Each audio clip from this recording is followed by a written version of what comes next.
Saya selalu akan buat pada pertemuan kedua. Saya tak akan buat pada pertemuan pertama dulu. Sebab ni berdasarkan pengalaman saya yang 2 pagi tu Cik Kim. Saya ini kesilapan mengajar saya lah. Peringkat pertama saya jumpa tu, saya dah awal-awal dah termasuk bab yang menceritakan tentang agama ni. Jadi waktu ketika tu dia belum lagi stable. Saya dah tersebutkan Quran, ayat-ayat yang tersebut menyebabkan dia balik tu, dia macam dia cerita dekat mak dia lah, yang bahawa dia tak suka kita bercerita tentang agama sebab dia tahu tentang agama, dia kata macam tu. Tu yang saya tanya tu Cik Kim, maksudnya pertemuan kedua lah lebih sesuai. Pertemuan kedua lah lebih sesuai. Dia macam ni, tahu agama dengan faham agama dua benda yang berbeza. Klien kita yang kita jumpa kebanyakan tahu agama. Betul-betul? Zu? Okey. Siapa angkat tangan ni? Okey. Baik. Okey. So, okey. Baik. Mana tadi? Okay. So, fahaman agama klien yang jumpa kita tu, Cik kata tadi? Klien yang jumpa, kebiasaan klien yang jumpa kita ni semua Muslim kan? Betul kan? Jumpa Zul, jumpa Kak Kai, jumpa Nisa, jumpa Firna, jumpa apa ni, Betty, semua Muslim kebanyakan. Namun ada dua bentuk Muslim dalam situ. Satu yang tahu agama, satu lagi yang faham agama. Susah sebenarnya kita nak educate klien yang Muslim untuk memahami agama.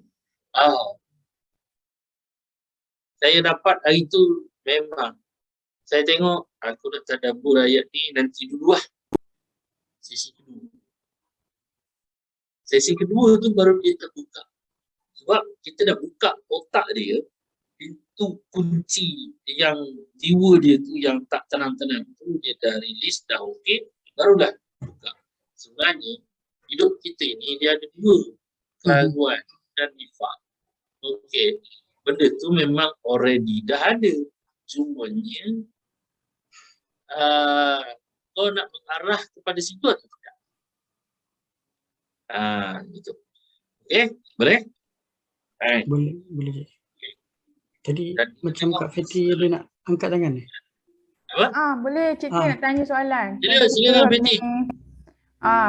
Okey, ini soalan yang SAS kot tadi mengenai ayat ini mengatakan kalau hati mereka tu berpenyakit lah, ada syak, ada keraguan, ada doubt lah, gitu.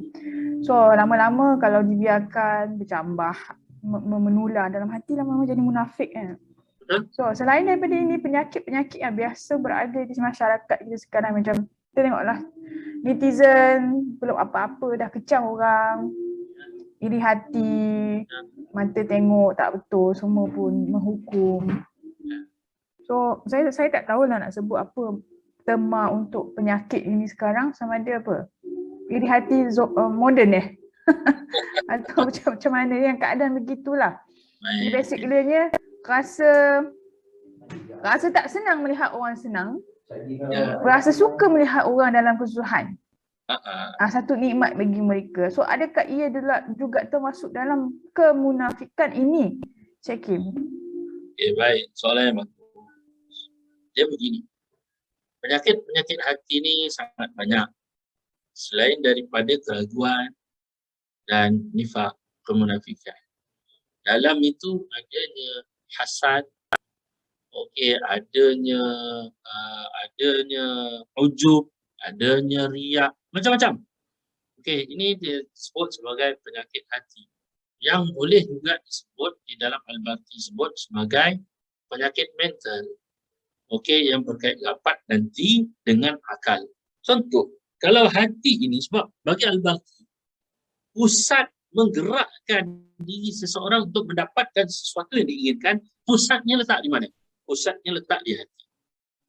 Dia punya pusat utama letak di hati. Hati ini memainkan peranan kerana dia ada niat. Innamal a'malu binniat. sesungguhnya apa yang kita niatkan itulah yang akan menggerakkan tipuan akal. Macam mana? Apa kaitannya? Mana rujukannya? Rujukannya pada satu kisah di mana Abraham ini, okey, saya bagi satu kisah. Abraham seorang yang sangat baik, sangat bagus. Hormat jiran tetangga, okey, sampai satu ketika dia terlantar di hospital. Dan pihak hospital cek jantungnya itu dan menemui bahawa jantung Abraham sudah semakin berkurangan kefungsian dan boleh menjejaskan tubuh badan Abraham. Jadi, doktor kata satu solusinya Abraham kena menerima jantung orang lain untuk membolehkan diri dia kembali hidup normal. Jadi, kebetulan ada orang meninggal, mati, okey, dekat hospital tersebut dan jantung dia masih fungsi. Orang yang mati tu jantungnya masih boleh fungsi dan diambil jantung orang tersebut dan dimasukkan replace ke dalam jantung Abraham. Kan pembedahan sekarang ni kan hebat. Pembedahan apa ni? Pembedahan organ-organ tubuh kan. So bila jantung orang yang dah mati tu okey masuk ke dalam jantung Abraham, maka Abraham pun kembali pulih sedia kala keluar dari hospital. Tapi persoalannya adalah okey, saya bawa dalam bentuk metafora cerita dulu dan akan dikaitkan dengan apa yang disebut oleh Betty. Okey, kemudian apa berlaku? Dia pun rasa hidup dia sudah kembali pulih, okey, dengan bantuan doktor, kemudian dengan bantuan jantung yang baru, dia terfikir siapa orang yang meninggal ini, mungkin dia punya balu ke apa ke, yang nak jumpalah balu orang yang ni, orang yang bagi jantung tu. So dia jumpalah balu tersebut. Okay. Dia jumpa wanita tersebut. Kali pertama dia bertemu dengan wanita tersebut, dia jatuh hati. Dia jatuh hati. Seperti melihat wanita itu dengan dah macam dah kenal lama. Akhirnya mereka berhubung tiap hari dan akhirnya mereka berkahwin. Abraham dengan wanita tersebut berkahwin. Dan selepas Abraham berkahwin dengan wanita tersebut, apa yang berlaku? Inilah yang berlaku. Pertukaran sikap, pemikiran, tingkah laku Abraham dari seorang yang hormati orang jiran menjadi marah-marah, tumbuk isteri, lempang isteri, maki hamun isteri. Dan isteri dia nampak pada tubuh Abraham ini seperti suaminya yang dahulu yang telah mati meninggal kerana aksiden, dan karakteristik suaminya yang mati itu berada di dalam tubuh badan si Abraham. Jadi perempuan tu tak tahan, wanita tu tak tahan, dan jiran tetangga pun pelik macam mana Abraham yang sangat baik, bagus orangnya, bertukar karakter, pemikiran, hati, langsung tak ada rasa dengan orang dah, santun-santun dah tak ada. Lepas tu bila berjalan tak ada hormat dengan orang, dah sini. Okey, akhirnya perempuan ni dah tak tahan, dah kena dera sekejap lagi, jumpa dengan polis untuk minta lah polis nasihat pada Abraham. Jadi polis datang ke rumah Abraham dan mendapati Abraham mati bunuh diri dengan tembak di kepala. So para pengkaji ahli psikoanalisis yang menerima kes ini, mereka membuat kajian terperinci terhadap apa yang berlaku pada kes Abraham. Dan mereka mengkaji dan mereka membuka ayat dalam ayat 10 surah Al-Baqarah ini dan juga hadis Nabi yang mengatakan innamal a'malu binniyat itu, dan ahli psikoanalisis, okey, ahli-ahli anak-anak murid pada pencetus psikoanalisis itu mendapati bahawa rupanya yang memulakan niat untuk buat satu perkara ke, untuk berfikir satu perkara itu bermula dari hati, dan mereka mengkaji ahli-ahli psikoanalisis itu mengkaji bahawa di dalam hati manusia yang dinamakan jantung itu adanya sakit. Apa sakitnya yang tak nampak namun boleh diterjemahkan oleh fikirannya nanti dengan tingkah lakunya.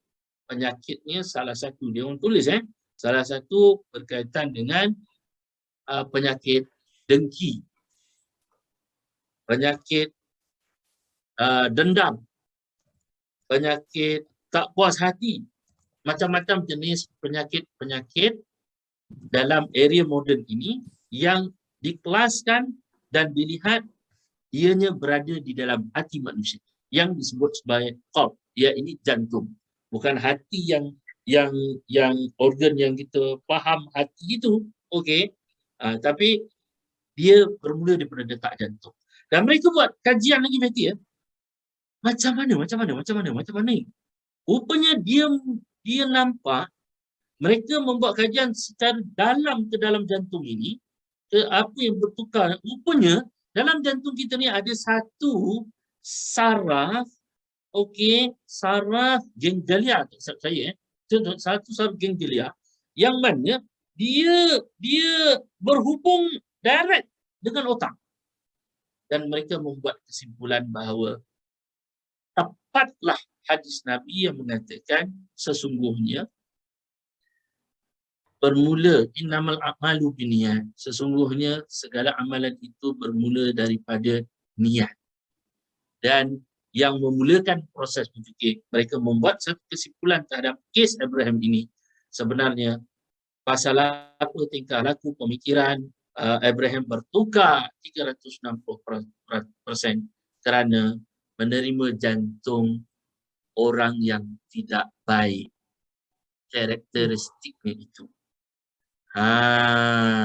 Baik. Akhirnya mereka dapat buat satu kesimpulan bahawa benarlah kata hadis Nabi, setiap perkara yang kita nak buat itu bermula daripada hati. Ya, Hajar Huzaini mungkin ingin tambah. Silakan. Okey, Cik Kim, betul apa yang benar yang Cik Kim ulaskan tu. Cuma just saya nak tambah sikit lah, kongsi sikit. Tambah silakan.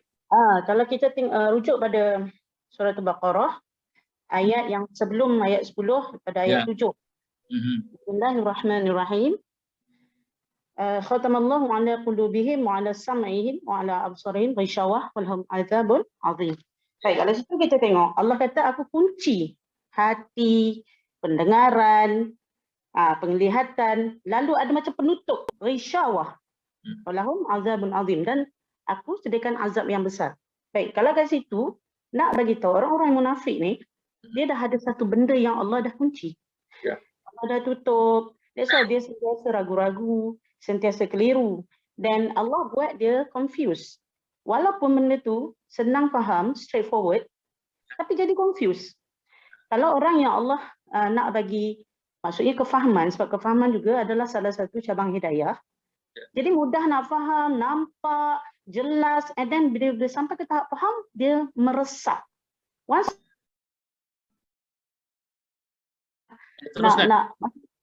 lepas tu apabila ayat ni menunjuk kata orang-orang munafik ni, kalau rujuk atas lagi sebelum ayat 7, wallazina kafaru, ingat tak ayat atas kan, wallazina kafaru sawaun alaihim, apa tu? Allah kata orang ni, engkau peringat ke, engkau tak peringatkan ke, sama je. Mereka tidak akan bertakwa. Menunjuk kata Allah dah bagi tahu siap-siap dah. Aku sengaja menutup hati, mata, telinga. Kita bila dah tutup mata memang buta lah. Bila tutup telinga dah pekak lah. Tutup hati, habis pertimbangan kita. Bila 3 sensor yang penting dalam diri kita ni tak ada, dia akan kacau judgement dia atau penilaian.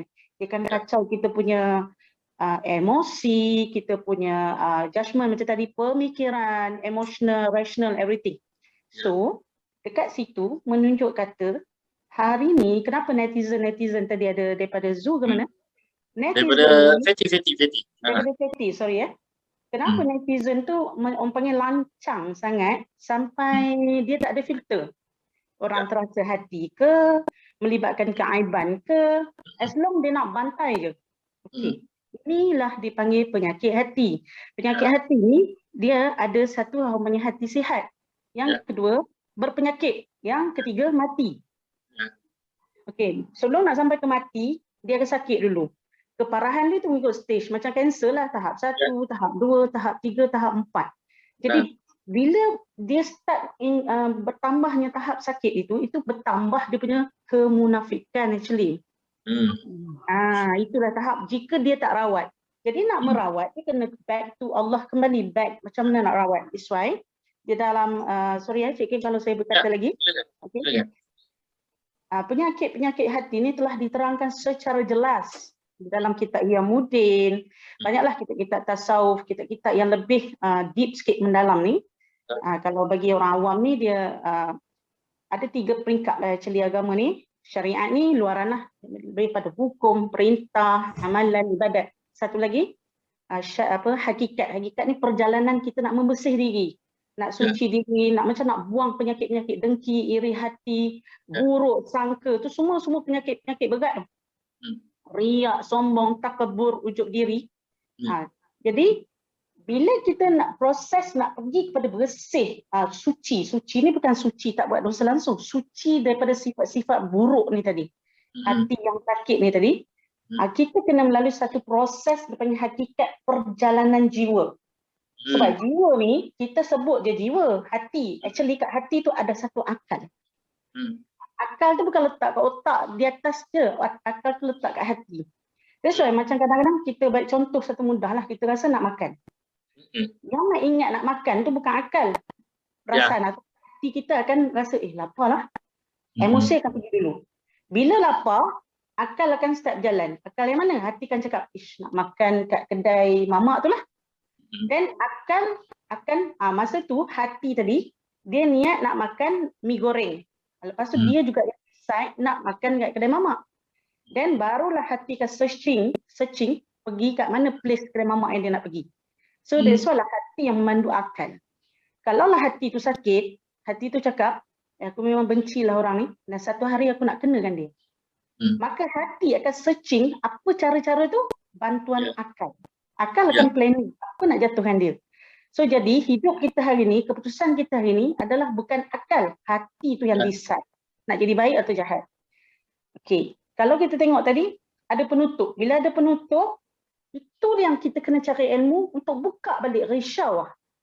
Penutup tu. Barulah Allah berfirman ke atas, allazi lakafaru sawa'un 'alaihim anzartahum am lam tunzirhum la yu'minun. Barulah kita bagi peringatan, kita bagi ilmu, dia absorb. Okey, penyakit hati ni kalau sikit lagi saya tambah. Allah namakan penyakit hati ni, nama dia. Okey, dalam badan kita ada 3 layer. First layer jasad. Jasad ni dia hanya macam satu robot yang bergerak tapi dikontrol by ataupun nafsu. Okey, nafsu akan decide nak sedih. Selagi jasad akan tunjuklah muka sedih. Nafsu decide nak marah. Okey, selagi badan akan action sebagai orang marah. Nafsu decide nak pergi belajar. Selagi jasad akan bergerak pergi belajar. So decided by nafsu. Nafsu ni tadi ada 7 categories. 7 kategori.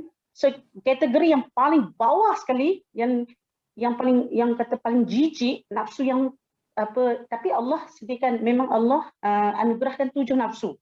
Jadi nafsu tu memang tak boleh buang, tapi boleh dikawal dengan ilmu. Nak buang memang tak boleh because of there is installation.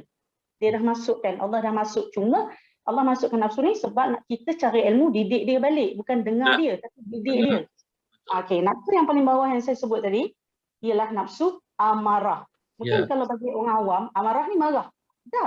Amarah ni satu nafsu yang dilingkungi dengan nafsu mazmumah.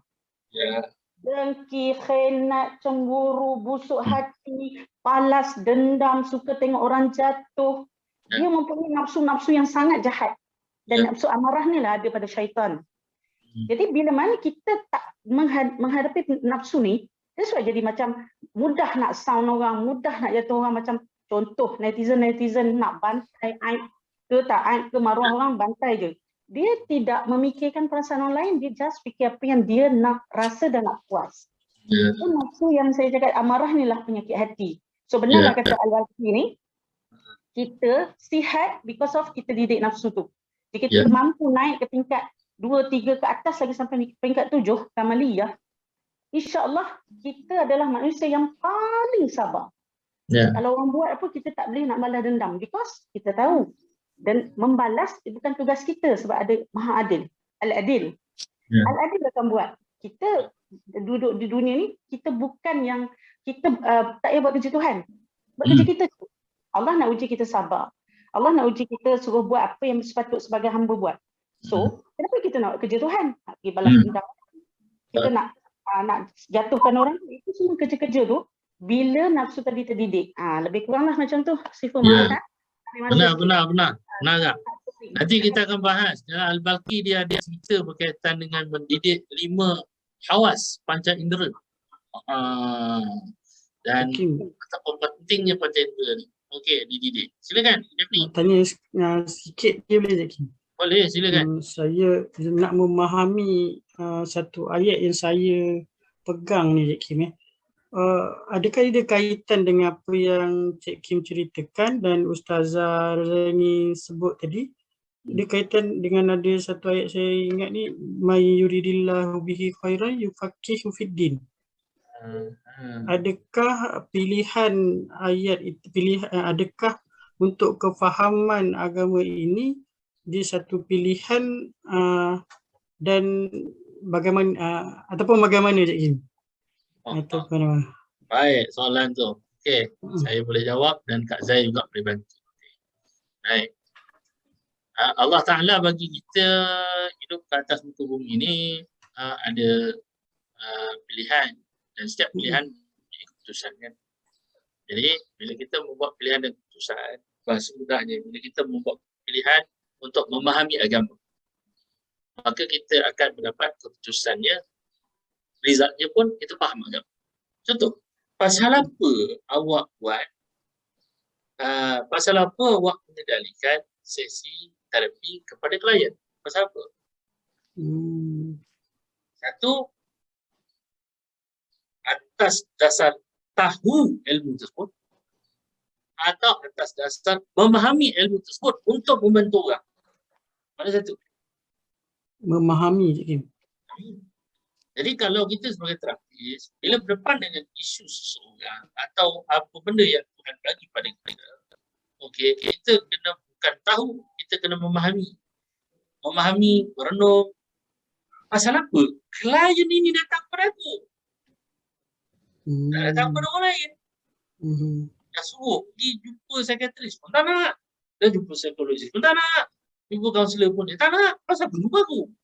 Jadi kita sebagai terapis maupun coach kesihatan mental kena memahami bahawa di dalam tubuh manusia yang sedang kita bantu itu, dia mengalami apa? Mengalami kesakitan pada hati. Sebab tu, macam Kak Zai sebut tu, nafsu amarah yang paling bawah tu, adanya. Sebab tu kena tulis. Contoh kan, kalau klien jual ada kat depan mata, okay, sekarang ni apa yang membuatkan jiwa awak rasa tak berapa tenang? Tuliskan. Apa sifat-sifat yang tidak menenangkan diri awak? Kita akan temui, saya dendam dengan bapa saya. Saya sangat tak suka dengan mak tiri saya. Tu semua tu nafsu yang amarah tu. Dia nak proses tu, nanti Al-Balqi akan cerita macam mana nak proses tu. Dia bukan main tabur je, okey. Tapi macam Kak saya sebut tadi, nafsu yang Allah bagi tu macam mana nak didik, kena dengan ilmu lah. Okey, kena dengan ilmu. Okay. Jadi Cik Kim, saya macam terfikir satu. Jadi apa ni, yufaqihu fiddin tu, faqih di dalam agama itu, bolehlah kita mengertikan bahawa kita memahami agama itu bukan sekadar ritual sahaja. Tapi kita memahami agama itu, apakah hasil yang diinginkan pengamatannya kepada kita. Faham? Saya simpan satu soalan ni Cik Kim. Ada satu lagi soalan tapi apa? Simpan dulu, kejap lagi. Simpan dulu. Baik. Cik Kim. Okey. Ya. Saya jelas sikit ya. Jelas, silakan. Kata tadi Cik Kim saya sambung sikit lah. Dia mengatakan kita ni kalau nak buka pintu macam Kak Zai cakap, nak buka pintu kena cari ilmu. Kena cari ilmu bagaimana nak kawal, nak urus, nak itu supaya hati bersih. Ya, itu satu cara mencari ilmu. Ada orang kesnya rasa diri dah cukup ilmu. Ini penyakit ni juga ni, dah cukup ilmu, aku dah cukup ilmu dah ni. Tak kisahlah ni, ini kisah sebenar dari ni orang-orang yang duduk di kampung. Nak kata cukup ilmu tak cukup ilmu lah, benda yang tak betul dia buat juga. Gitu. Tapi bila diberi nasihat, kita tengok kau pun buat macam tu, mana nasihat orang macam tu. Kata aku dah makan garam, aku cukup ilmu nak memberikan kata-kata yang begitu. Maksudnya dia judgement, dia rasa orang tu buat salah, dia macam lepas je cakap, buka aib orang, ceramahkan orang. Dalam erti kata dia cukup ilmu. Gitulah Cik Kim. Jadi Kak Zai, silakan Kak Zai. Mungkin Kak Zai nak respon pada Hafni punya pertanyaan dengan Fatty tadi. Silakan Kak Zai. Okey, baik. Terima kasih Sifu. Yang untuk Fatty tadi, pasal dia rasa dah cukup. Ini kes penuh lah ni. Gelas penuh. Gelas penuh. Gelas penuh, susah sikit lah. Dia dah terlalu hebat lah. Itu je. Jadi, itu juga termasuk dalam nafsu amarah. Jadi, apa yang boleh buat? Okey, Fatty. Yang Fatty cakap tu, is common memang hari ni, nowadays, kita tengok banyak sangat orang macam tu. Jadi, satu benda tu, bila mana kita tak faham apa yang Allah tujuan cipta kita. Kita ni dijadikan untuk apa? Itu salah satu menyebabkan kita sudah membawa diri ke arah lain. Barat kita ni dijadikan sebagai seorang khalifah, pemimpin kepada yang lain dan jadi hamba Allah. Tapi sekarang dia nak jadi apa? Dia nak jadi somebody lain, somebody yang lain daripada tu. Okey, bagi menjawab yang tu, saya nak bawa satu cerita. Boleh? Boleh, silakan. Okey, saya pernah rawat seorang isteri ni. Okey, seorang isteri ni dia adalah bermasalah dengan suami. Jadi kalau dengar cerita dia tu, semua dia betul. Suami ni macam ni lagi ni gini. Bukan setakat saya, di mana dia jumpa kawan yang boleh asal pasang telinga je, dia akan start bercerita. Dalam cerita dia tu banyak dia akan puji diri dia balik. Dia akan puji kehebatan dia gini-gini, kenapa suami tak gini, ataupun dia akan nampak kesalahan lah demi kesalahan. So saya nampak dia adalah berpenyakit lah, masalah hati. Bila kita sedarkan dia balik, saya bagi dia sikit ilmu tentang ilmu amarah, nafsu lawamah, nafsu mulhamah, nafsu mutmainnah, nafsu radiyah, mardiyah, dan last sekali kamaliyah. Bila saya bagi tahu, dia pun terkejut. Oh ya? Oh, patutlah nafsu-nafsu ni selalu ganggu saya dan saya rasa sangat tersiksa dengan hidup macam ni. Kadang-kadang saya tak tahu, dia sangat mencengkam jiwa saya untuk buat macam ni. Kadang-kadang di orders, diarah pun ada. Saya tak nak, tapi hati saya push untuk pergi cakap pasal aib suami. Bagi orang semua malu, bagi dia malu, bagi cerita kat kawan dia. Jadi dia kata, oh, saya rasa macam dikontrol. Bukan dikontrol. Masalahnya awak telah membesarkan nafsu tu. Sampai dia jadi tuan, awak jadi hamba. Jadi kat situ, bila kita balik, kita educate dia balik, Freddy, kita educate. Educate ni bukan kita nak hentam dia, tapi kita bagi dia adil. Dalam kita contohkan orang lain. Bukan dia, kita contohkan orang lain, bila dia dengar kan, macam saya suka bercerita dalam bentuk educate tapi bentuk cerita. Jadi dia tak rasa lah diri dia rasa orang lain. Tapi dia pun cakap, itu macam diri saya je Ustazah. Tak apalah kan, kalau dah terasa tu. So jadi, kita sama dia, orang-orang yang gelas penuh ni, kita jangan point terus kat dia, jangan cakap kat dia. Bila cakap terus kat dia cannot accept. Because dia rasa diri dia dah penuh, dah hebat. Jadi kita cerita orang lain lah yang tak bagus kat luar sana, kat Afrika sana, Nigeria sana yang jahat. Dekat situ, itulah punca bila hati